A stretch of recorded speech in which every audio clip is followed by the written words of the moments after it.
Welcome to the July 2020 edition of AJP-Heart and Circulatory Physiology video table of contents, or from the editor's desk.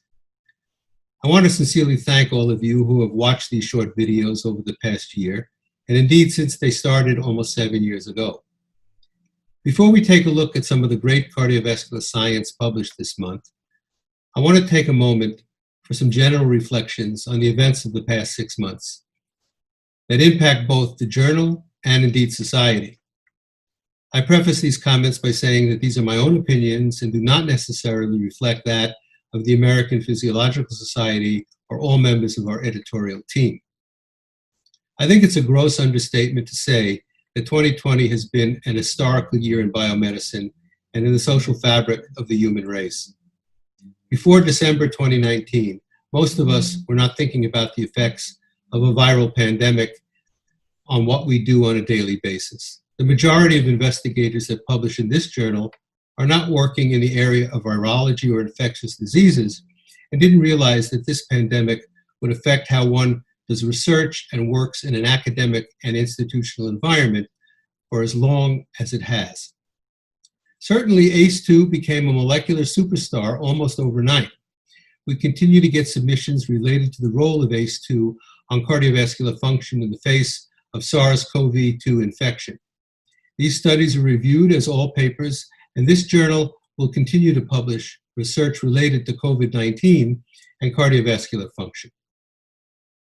Perhaps more importantly, the events of the past few weeks has also made many of us wake up and reevaluate the role of diversity in science. While the APS has always been a strong advocate and strong force in promoting programs for minority scientists and K-12 education, there is no question that we can all do more in our own laboratories. We as scientists can play an important and unique role in equalizing the potential for everyone who wants to develop a career in biomedical science. In fact, I believe that we can make a difference in society beyond hardcore bench science or clinical science. When one tries to understand the basic building blocks of life and the role that biology, chemistry, physics, and mathematics play in the process of creating a living thing, one quickly realizes that life has more similarities than it does differences. Our surface differences melt away when our focus is on areas that define life at the most elemental level. If we nurture the curiosity to truly understand life processes, we also nurture the respect for one another, be it scientists or not. Your continued support of diversity in your labs and in the classroom will not only enhance your research, but will change society. Now let's see what some of the great cardiovascular science we published this month is on the inside.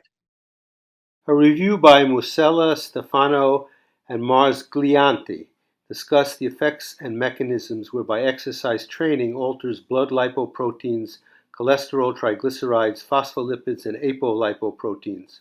Several studies support the idea that aerobic exercise decreases coronary heart disease risk by partially lowering serum triglycerides and LDL cholesterol and increasing HDL cholesterol levels. Exercise also exerts an effect on HDL cholesterol maturation and composition and on reverse cholesterol transport from peripheral cells to the liver to favor its catabolism and excretion. This process prevents atherosclerosis, and several studies showed that exercise training increases heart lipid metabolism and protects against cardiovascular disease. Dayavan Apali et al. Test whether intracardiac ganglion cholinergic neuron activation mitigates the progression of cardiac dysfunction and reduces mortality that occurs in heart failure induced by transaortic constriction, or TAC, in male transgenic long Evans rats expressing Cre recombinase with choline acetyltransferase neurons. Chat neurons were selectively activated by expression and activation of excitatory designer receptors exclusively activated by designer receptors, or DREADs, using clozapine N oxide.